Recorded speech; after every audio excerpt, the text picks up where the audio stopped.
அனைவருக்கும் வணக்கம். நடைபெற்றுக் கொண்டிருக்கிற திமுகவுடைய மக்கள் விரோத அரசியல் நடைபெற்றுக் கொண்டிருக்கிற இந்த கலவரங்களை எல்லாம் நிலவரங்கள் தெரிகிறதா தெரியவில்லையா என்ற ஒரு நிலையிலே தான் இந்த அரசு செயல்பட்டுக் கொண்டிருக்கிறது. இதை சாமானிய மக்கள் பார்வையில எப்படி தெரிகிறது? கோமா நிலையிலே திமுக ஸ்டாலின் அரசு என்று சொல்லலாமா, அல்லது அக்கறை இல்லாத திமுக அரசு என்று சொல்லலாமா, அல்லது அலட்சியமான திமுக அரசு என்று சொல்லலாமா என்ற பல கேள்விகள் நம் முன்னால் இருக்கிறது. அதிலே மகளிருக்கு பாதுகாப்பு அரசு பொறுப்பேற்குமா அல்லது கடந்து செல்லுமா என்று பார்க்கிற போது மகளிர் பாதுகாப்புக்கு அரசு பொறுப்பேற்க வேண்டும் என்பதுதான் தார்மீக உரிமை, கடமை. ஆனால் தார்மீக கடமையிலிருந்து உரிமையிலிருந்து அரசு இன்றைக்கு தவறி இருக்கிறது என்ற காரணத்தினால இந்த அரசின் மீது இன்றைக்கு மக்கள் கடும் கோபத்தில் இருப்பதை நாம் அறிய முடிகிறது. மகளிர்கள், பெண்கள், குழந்தைகள் இவர்களுடைய பாதுகாப்பு என்பது இந்த நாட்டுடைய கலாச்சாரம், பண்பாடு, நாகரிகம் இவையெல்லாம் பாதுகாக்கப்பட்டவருடைய அடையாளமாகத்தான் நாம் பார்க்கின்றோம். சென்னை அண்ணா பல்கலைக்கழக மாணவி மீது நிகழ்த்தப்பட்ட பாலியல் அத்துமீறலும் அது தொடர்பாக மாணவி அளித்த புகாரின் முதல் தகவல் அறிக்கை FIR இணையத்திலே பரப்பப்பட்டதும் இன்றைக்கு நாடு முழுவதும் கடும் கண்டனத்திற்கு உள்ளாயிருக்கிறது.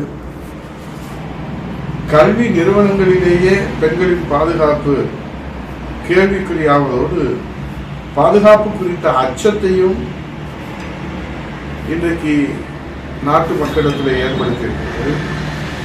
அதோடு குற்றங்களை கையாள்வதில் காவல்துறையின் பொறுப்பற்ற தன்மையும் இவை வெளிப்படுத்துகின்றன. அண்ணா பல்கலைக்கழகம் என்பது இந்தியாவிலே தலை சிறந்த பல்கலைக்கழகம். படிக்கின்ற போதே வேலைவாய்ப்பை பெறக்கூடிய கேம்பஸ் இன்டர்வியூ என்று சொல்லக்கூடிய வேலைவாய்ப்பை பெறக்கூடிய பல சாதனையாளர்களை உருவாக்கி இருக்கக்கூடிய பல்கலைக்கழகம். இதுல விசாரணைக்கு செல்லுகிற காவல்துறை அனுமதி பெற வேண்டும் என்ற ஒரு நடைமுறையை கடைபிடிக்கப்படுகிறது. ஆனால் குற்றப்பதிவேடில் இருக்கிற குற்றவாளி சர்வசாதாரணமாக அந்த பல்கலைக்கழகத்தில் நடமாடி இருக்கிறார் என்று சொன்னால் இந்த அரசு எப்படி இந்த பிரச்சனையை கையாளுகிறது? ஆக குற்றவாளிகளுக்கு இன்றைக்கு சுதந்திரமாக இந்த நாட்டில் நடமாடுகிறார்கள் என்று நாம் தொடர்ந்து மாண்புமிகு எதிர்க்கட்சி தலைவர் புரட்சி தமிழ் எடப்பாடி அவர்கள் சட்டமன்றத்திலும் மக்கள் மன்றத்திலும் தொடர்ந்து எடுத்துச் சொல்லி வருகிறார்கள். அதற்கு அத்தாட்சியாக பல சம்பவங்கள் நடைபெற்று வருகிறது. இது தமிழ்நாட்டிலே முதல் சம்பவம் அல்ல. ஏனென்றால் இப்போது பெண்களுக்கு பாதுகாப்பு இல்லாத நாடு. இதைத்தான் பழமொழியிலே சொல்வார்கள், பேய் அரசாண்டால் பிணம் தின்னும் சாஸ்திரங்கள். ஒரு நாட்டிலே யார் அரசாளுகிறார்களோ முறை செய்து காப்பாற்றும் மன்னவன் மக்களுக்கு இறையென்று வைக்கப்படும் என்று சொல்லியிருக்கிறார் திருவள்ளுவர். இன்றைக்கு திருவள்ளுவருடைய சிலையின் வெள்ளி விழாவை கொண்டாடுகிற முத்துவேல் கருணாநிதி ஸ்டாலின் அவர்களை முறையோடு ஆட்சி செய்து மக்களை பாதுகாக்கிற மன்னவனை இறைவன் என்றும், அதை தவறுவர்களை பேய் அரசாண்டால் பிணதின்னும் சாஸ்திரங்கள் என்கிறதை போல அண்மை காலங்களிலே பெண்களுக்கு பாலியல் தொல்லை கொடுப்பது அதிகரித்துள்ளது. குறிப்பாக பெண் குழந்தைகள் பாதிக்கப்படுவது மிகவும் வருத்தத்தை அளிக்கிறது. நடைபெற்ற பல சம்பவங்கள் நம் நெஞ்சை உலுக்குவதாக இருக்கிறது.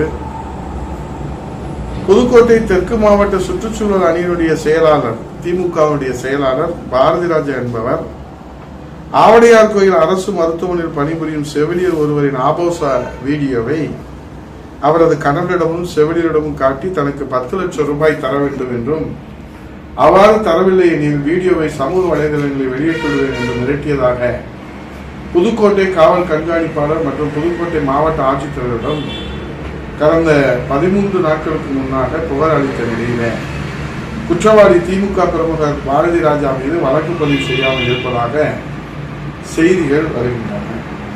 இதன் காரணமாக மன உளைச்சலுக்கு ஆளான செவிலியர் தூக்க மாத்திரை உட்கொண்டு தற்போது அறந்தாங்கி அரசு மருத்துவமனையில் சிகிச்சை பெற்று வருவதாக செய்திகள் தெரிவிக்கின்றன.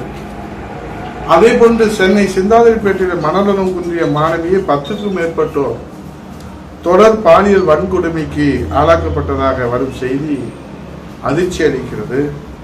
இது குறித்து பாதிக்கப்பட்ட பெண்ணின் தந்தை ஏற்கனவே காவல் நிலையத்திலே புகார் அளித்த நிலையில் விடியா திமுக அரசின் காவல்துறை வழக்கம் போல மிகவும் அலட்சிய போக்குடன் செயல்பட்டு அலைக்கழிக்கப்படுவதால் இக்குற்றம் தொடர்ந்து நடைபெற்றதாக தகவல்கள் வருகின்றன. அதே போல இந்த ஆண்டு அக்டோபர் மாதம் சென்னை அண்ணா நகரில் 10 வயது சிறுமிக்கு பாலியல் தொந்தரவு கொடுத்ததாக அண்ணா நகர் அனைத்து மகளிர் காவல் நிலையத்தில் சிறுமியின் பெற்றோர் புகார் கொடுத்த நிலையில் அனைத்து மகளிர் காவல் நிலைய போலீசார் வழக்கு பதிவு செய்து விசாரிப்பதை அலட்சியம் காட்டுவதாக குற்றச்சாட்டு எழுந்தது. இது குறித்து சிறுமியின் பெற்றோர் கேட்டபோது அவர்களை போலீசார் கடுமையாக மிரட்டியதாக கூறப்படுகிறது. பிறகு இந்த வழக்கு கோயம்பேடு அனைத்து மகளிர் காவல் நிலையத்திற்கு மாற்றப்பட்டுள்ளது. இந்த வழக்கில் 35 வயதுடைய ஒருவர் சம்பந்தப்பட்டுள்ளதாக செய்திகள் தெரிவிக்கின்றன. தண்ணீர் கேன் போடும் இவ்வழக்கு பற்றிய செய்திகள் நாளில் வந்ததை அடுத்து சென்னை உயர்நீதிமன்றம் இவ்வழக்கை தானாக விசாரணைக்கு எடுத்து சிபிஐ விசாரணைக்கு உத்தரவிட்டிருக்கிறது. உயர்நீதிமன்ற உத்தரவுப்படி விடியா திமுக அரசின் ஸ்டாலின் மாடல் அரசு சிபிஐ விசாரணைக்கு உத்தரவிட்டு சம்பந்தப்பட்ட குற்றவாளிகளுக்கு தண்டனை வாங்கி தருவதற்கு பதில் இந்த அரசு பாலியல் குற்றவாளிகளுக்கு ஆதரவு அளிப்பது போல் மூத்த வழக்கறிஞர்களை வைத்து உச்சநீதிமன்றத்துக்கு அப்பீல் செய்தது.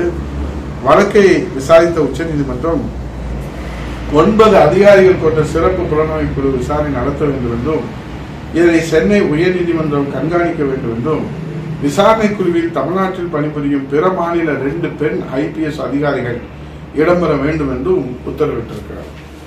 இப்போது இதை எதை காட்டுகிறது?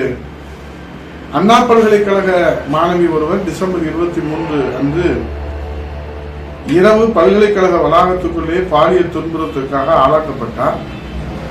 பாதிக்கப்பட்டவர் புகாரின் பேரிலே டிசம்பர் 24 முதல் தகவல் அறிக்கை பதியப்பட்டது. இந்த நிலையிலே மாணவியின் பெயர், முகவரி, அலைபேசி எண் உள்ளிட்ட அனைத்து விவரங்களும் அடங்கிய FIR இணையதளத்திலே கசிந்தது. பொதுவாக பெண்கள், சிறுமிகளுக்கு எதிரான பாலியல் குற்ற வழக்குகளிலே பாதிக்கப்பட்டவர்களின் அடையாளங்கள் பாதுகாக்கப்பட வேண்டும் என்பது அடிப்படை விதி. உச்ச நீதிமன்றம் இதை உறுதி செய்திருக்கும் நிலையிலே தமிழக காவல்துறை இதை மெத்தனமாக கையாண்டிருப்பதை சென்னை உயர்நீதிமன்றம் கடுமையாக கண்டித்திருக்கிறது. பாதிக்கப்பட்ட பெண்ணும் அவருடைய குடும்பமும் அடைந்திருக்கும் மன உளைச்சலுக்கு யார் பொறுப்பேற்பது எனவும் உயர்நீதிமன்றம் இந்த அரசை கேள்வி எழுப்பியிருக்கிறது. தொழில்நுட்ப காரணமாக தகவல் கசிந்து விட்டது என்று காவல்துறையின் வாதத்தை தொடர்ந்து FIR-ஐ தரவிறக்கம் செய்தவர்களை கண்டறியும் தொழில்நுட்பம் இருந்தும் சம்பந்தப்பட்டவர்கள் மீது ஏன் நடவடிக்கை எடுக்கவில்லை எனவும் நீதிமன்றம் கேள்வி எழுப்பியிருக்கிறது. தங்களது கண்ணியம் குலைந்துவிடும் என்கிற அச்சத்தாலேயே பெரும்பாலான பெண்கள் தங்களுக்கு எதிரான பாலியல் குற்றங்களை வெளியே சொல்வதில்லை. அதையும் தாண்டி புகார் அளித்தாலும் நீதி கிடைப்பதில் ஏற்படும் தாமதமும் அலைக்கழிப்பும் பாதிக்கப்பட்டவர்களை கூடுதல் பாதிப்புக்கு ஆளாக்குகின்றன. இப்படி ஒரு சூழலிலே பாதிக்கப்பட்ட மாணவி அடையாளம் பொதுவெளியிலே பகிரப்பட்ட சம்பவத்தை புகார் அளிக்க முன்வரும் பெண்களை அச்சுறுத்தி முடக்கும் செயலாக பார்க்க வேண்டியுள்ளது என்று நீதிமன்றம் சொல்லுது. அப்போ அவங்களுடைய புகார் தெரிவிச்சவருடைய ரகசியத்தை நம்ம வெளியிட்டோம்னா இதனால என்ன ஆகும்? ரகசியமாக காக்கப்பட வேண்டிய செய்திகள் வெளியிடுகிற போது இனி புகார் தருவதற்கு அச்சப்படுகிற ஒரு நிலை, இந்த சூழ்நிலை ஏற்பட்டிருக்கிறது. ஆகவே இந்த சம்பவம் தொடர்பாக விசாரணை செய்வதற்கு அனுமதி பெற்ற பிறகே காவல்துறை உள்ளே செல்கிறது. இது நடைமுறை மரபு.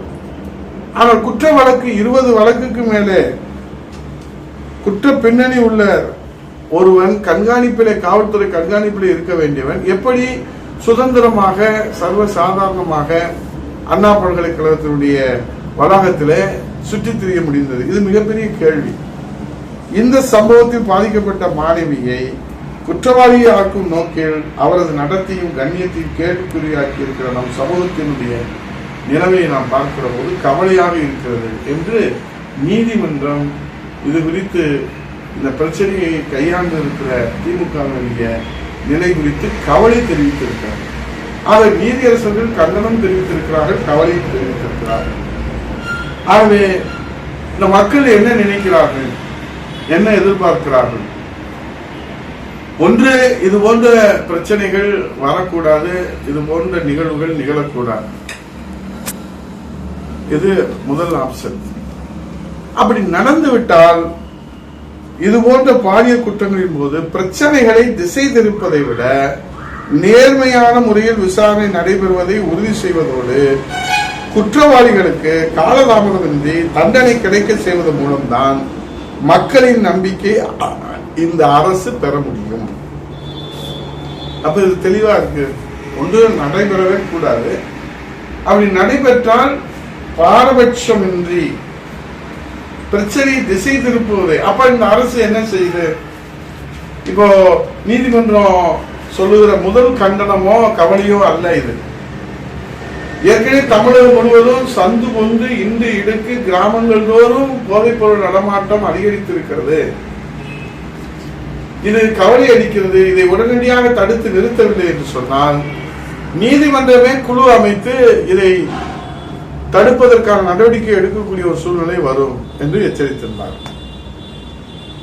இரண்டாவது, கள்ளக்குறிச்சி சம்பவத்திலே கள்ளச்சாராயத்தில் இறந்து மரணத்தை தொட்டிருக்கிற அந்த அப்பாவி குடும்பங்கள் எல்லாம் பாதுகாக்க தவறிய இந்த அரசை மதுவிலக்கு போலீசார் என்ன செய்து கொண்டிருக்கிறார்கள் என்ற இரண்டாவது கண்டனத்தையும் இந்த அரசு எதிர்கொண்டிருக்கிறது. இப்போது பாலியல் சம்பவத்திலே முறையாக கையாளாகாத தெரியாத இந்த அரசா அலட்சிய போக்கோடு இருக்கிறதா, மெத்தன போக்கோடு இருக்கிறதா, ஏதோ இந்த நாட்டிலே எதுவுமே நடைபெறவில்லை என்பதை போல விழாக்களிலே, அரசு விழாக்களிலே கவனம் செலுத்தினார்கள். இதை எப்படி நாம் பார்ப்பது? ஆகவேதான் மக்கள் என்ன நினைக்கிறார்? பிரச்சனை திசை திருப்ப கூடாது, திசை திருப்பாதீர்கள், தயவு செய்து பிரச்சனை திசை திருப்புகிற விழாக்களிலே நீங்கள் கவனம் செலுத்துவது மக்கள் உங்கள் மீது கடும் கோபத்தை ஆளாக்குகிறது. அதை திசை திருப்புவதை விட்டுவிட்டு தீர்வு காண்பதற்கு இந்த அரசு முன்வர வேண்டும். குறைந்தபட்ச எதிர்பார்ப்பு, குறைந்தபட்ச மக்களுடைய எதிர்பார்ப்பு பிரச்சனைகளை திசை திருப்பதை விட பிரச்சனைகளுக்கு தீர்வு காண்பதற்கு இந்த அரசு முன்வர வேண்டும் என்பதுதான். ஆனா இந்த அரசு அது மாதிரி செய்யலையே. இப்ப சம்பவங்களை சுட்டிட்டு காட்டணும்.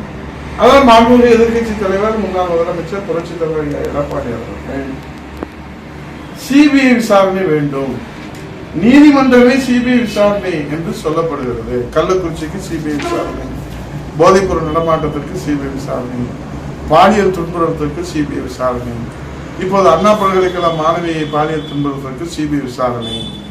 ஏன் இந்த நிலை? ஏன் நீதிமன்றமே குழு அமைக்கிறது?